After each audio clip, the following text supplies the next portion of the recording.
Maimonides, the Rambam. Moses Maimonides, this is in parentheses, Moses Ben Maimon,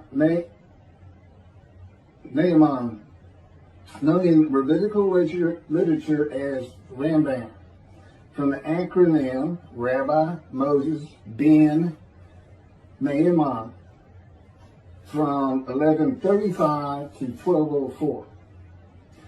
A rabbinic authority, codifier, philosopher, and royal physician.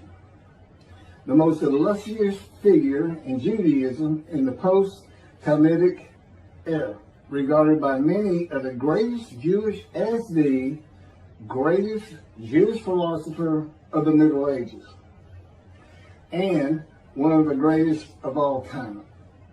He was successful in bringing four cultures, Greco-Roman, Arab, Jewish, and Western, together in one person, and in doing so remains one of the most influential religious philosophers of the intellectual world. His teaching influences other faiths as well as Jews. However, it is his commentary on Jewish texts that mark him out as one of the most influential and important Jews in history. He wrote 3 major essays on Jewish law, the most famous being The Guide for the Perplexed. And each of them is still regarded as hugely important in Jewish philosophy. This monumental work laid the foundation for all subsequent Jewish philosophic inquiry known as Chakirah, and stimulated centuries of philosophical Jewish writing. His large 14 volumes work, Mishneh Torah, to date holds canonical authority in regard of the codification of Talmudic law. That was from the Jewish Virtual Library on the internet, the Famous People, and the BBC. Rambam says in chapter 12, paragraph 2 of the laws concerning King Moshiach, our sages taught there will be no difference between the current age and the era of Moshiach, except our emancipation from subjugation to the Gentile kingdoms. The simple meaning of the words of the prophets appears to imply that the war of Gog and Magog will take place at the beginning of the Messianic Age.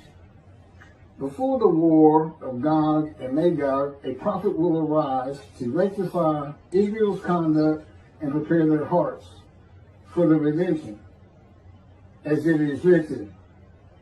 Before I go any further, there will be no war of Gog and Magog. Period. I am Moshiach. This is the era of Moshiach. And in addition, I'm not here to rectify Israel's conduct.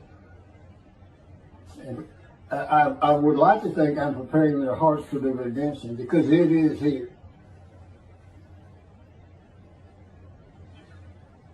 This is from Malachi chapter 3, verse 23. Behold, I am sending you Eliyahu, which is Elijah, before the advent of the great and awesome day of God. He will not come in order to declare the pure impure, nor to declare the impure pure. Nor will he come in order to disqualify the lineage of those presumed to be of flawless descent, nor to validate lineage which is presumed to be blemished. And I agree. Rather, he will come in order to establish peace in the world. As the above prophecy continues, Malachi 3, verse 24, he will bring back the hearts of the fathers to the children. And that is incorrect. I don't come here to bring peace or have the world come to peace. or to establish peace in the world. No one can do that. Humanity will never be at peace. It's just not what man is. It's not how things have ever worked. Elijah does not come to establish peace in the world. And again, God dictated this to me. I didn't come up with all this on my own.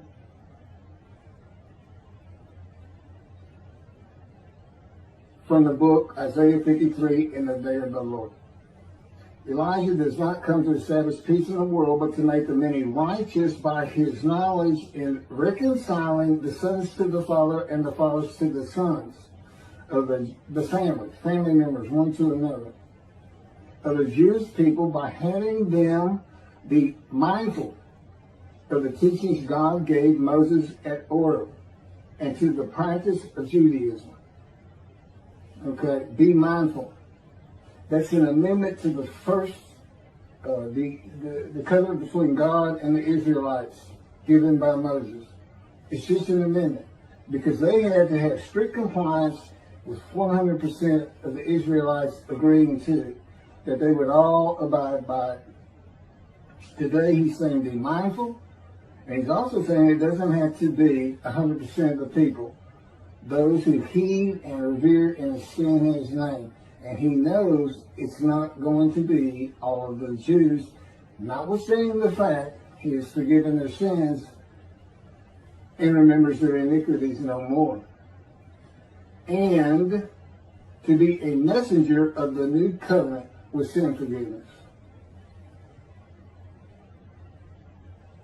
That's why it's new. There's an amendment to it, and in addition to it, it's sin forgiveness. That's the only difference. I will be your God, and you will be my people. That's the covenant. And it's never changed. It's never gone away. It's new only in the sense that there's been an amendment to it, and in addition to it, and it's a ratification and confirmation of the covenant at Mount Sinai, Horeb. Rambam and the sages say in chapter 12, paragraph 3 of the laws concerning King Moshiach, God makes it real clear. He calls Moshiach, my servant David, a shepherd. He's a teacher. There's been no Davidic kingdom, dynasty, that Rambam thinks is coming. And that's all you have. Now, there is a slight reference to king and prince throughout the covenant of friendship. That just means leader in this context. He's a ruler amongst the people, not a ruler over the people. This is just Rambam's rendition of what a Davidic kingdom would be, but it's not in the Hebrew Bible. During the era of the King Moshiach, once his kingdom has been established and all of Israel has gathered around him, the entire nation's line of descent will be established on the basis of his words, through the prophetic spirit which will rest upon him. In the Middle Ages and in antiquity, they believed in prophetic spirits. This will not happen. I do not have a prophetic spirit. The Spirit of God alighted upon me, but he's a person that he helps me. He'll tell me things and teach me things. But there's no such, by and large, nobody believes in that kind of thing anymore. That somebody can just prophesy. God prophesied. He has absolute knowledge of humanity from Adam on to the end of the earth. Okay, now he can tell a man, write this down, or go tell the people this. But this just comes from him by knowledge. No man gets a spirit upon him and all of a sudden he can prophesy.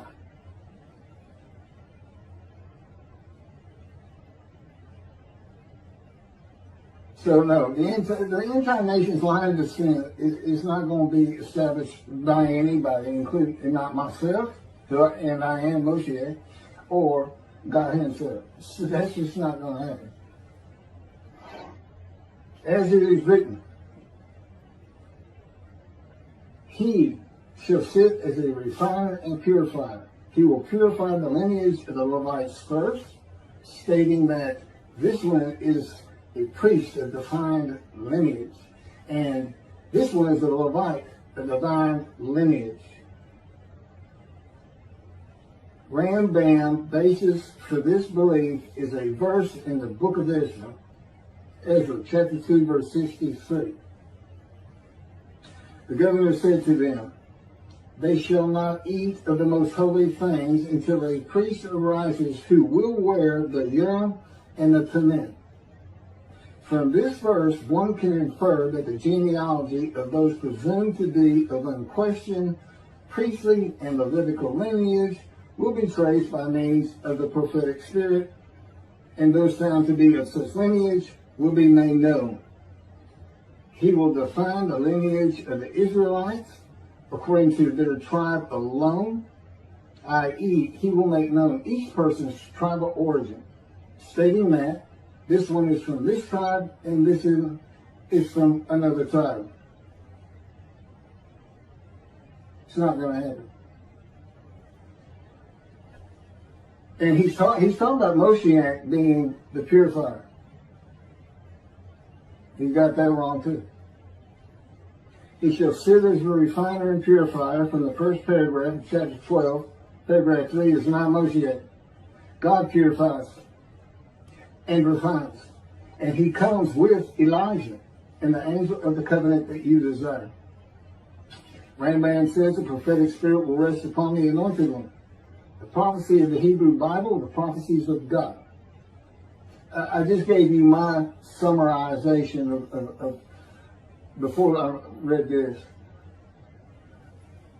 of what I'm about to reread. The difference is, this sounds better, and this is what God dictated.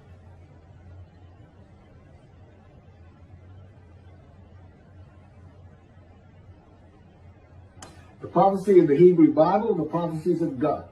David does not have a prophetic spirit. While prophetic spirits were a common belief in the ancient age and Middle Ages, that is not true for the age of reasoning and information.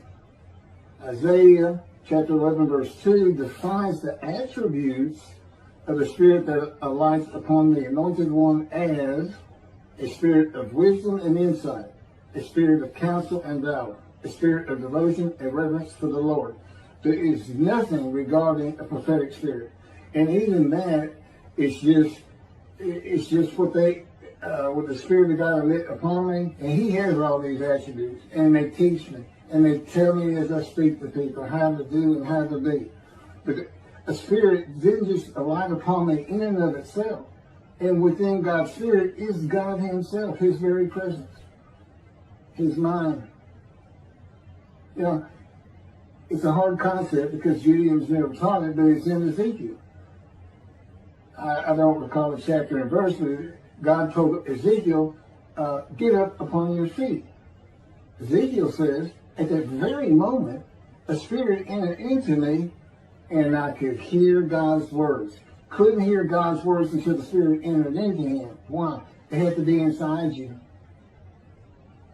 They had to be inside you. It's speaking to your mind. God doesn't have a mouth or tongue. You know, he can, within me, He can make me sense, perceive that this is where His presence is. And that is where the words are coming from.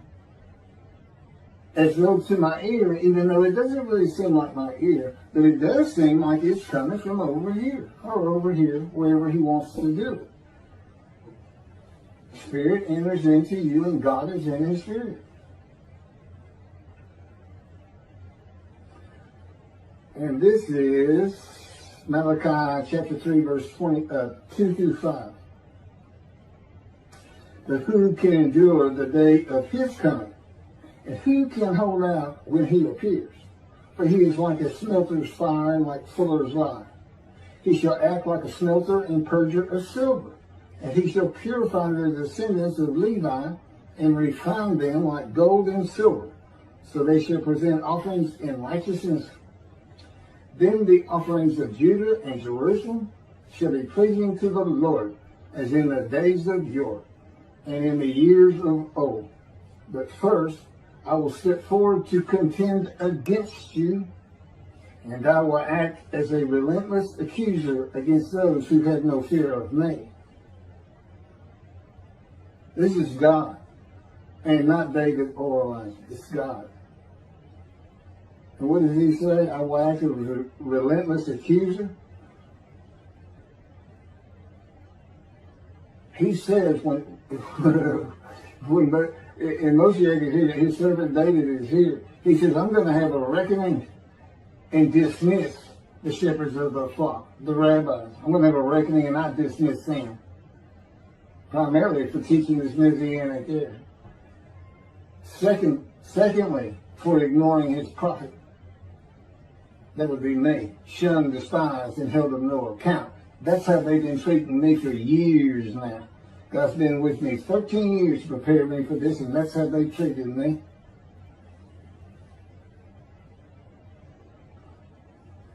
In Hebrew writing, it is common to express the same idea twice. Okay, God's telling me to move on. I don't need to hear that. It just had to do with smelting and this and that. In Malachi 1 and 2, the priesthood has been defiled. They offered polluted offerings. They had turned from God, refused to listen to him, and they profaned God's covenant. They disregard God's ways. This is in quotes from Ezekiel, well, it's in quotes anyway. Those who have no fear of me would be the priestly tribe of the Levites, and not pertain to genealogy or tribal lineage, but to Ezekiel 34. Thus said the Lord God, I'm going to deal with the shepherds. I will demand a reckoning of them for my flock, and I will dismiss them from tending my flock.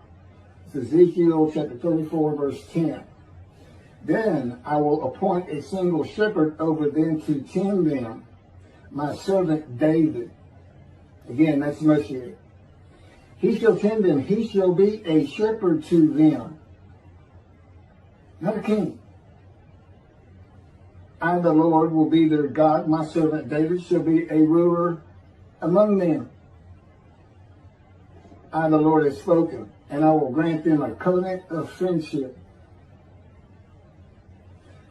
Malachi chapter 3, verse 3 says that he shall purify the descendants of Levi and refine them like gold or silver, so that they shall present offerings in righteousness. This would be those rabbis who accept the words of the prophets of God as interpreted in this day of reasoning and information, and not as interpreted in the ancient age and middle age. You want to be purified. If you want to get out from under the dismissal, you're going to have to learn everything God dictated to me in Isaiah 53 in the day of the Lord, and the second book, the life of God's righteous servant of Isaiah 53, which is my life.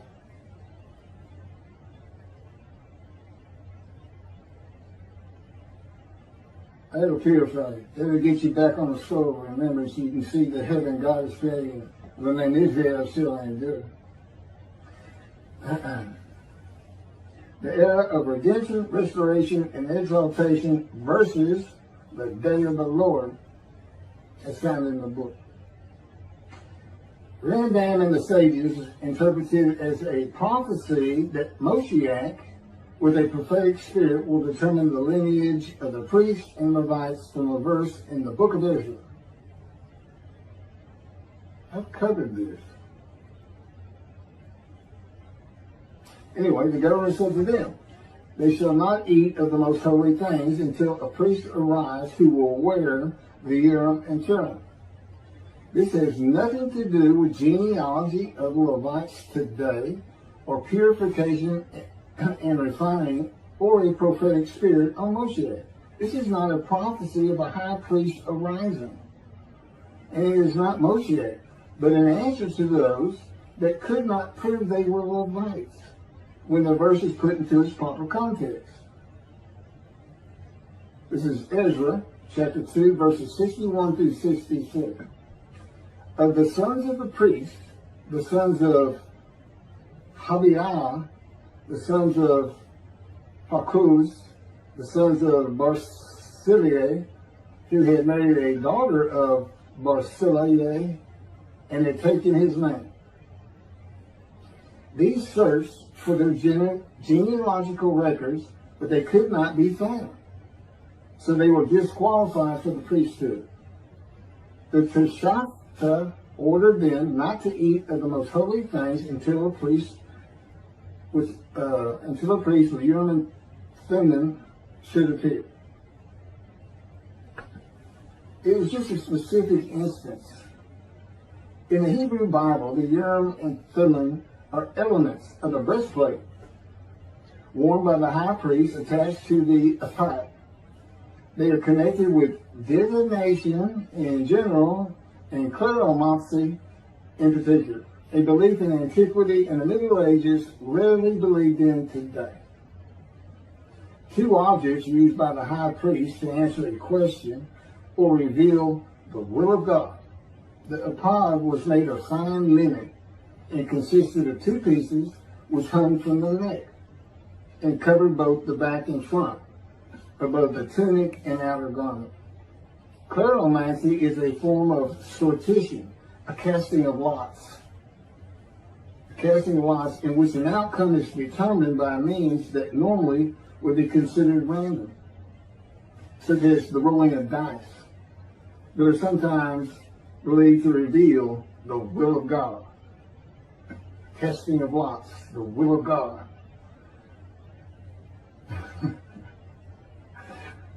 This is not believed in today.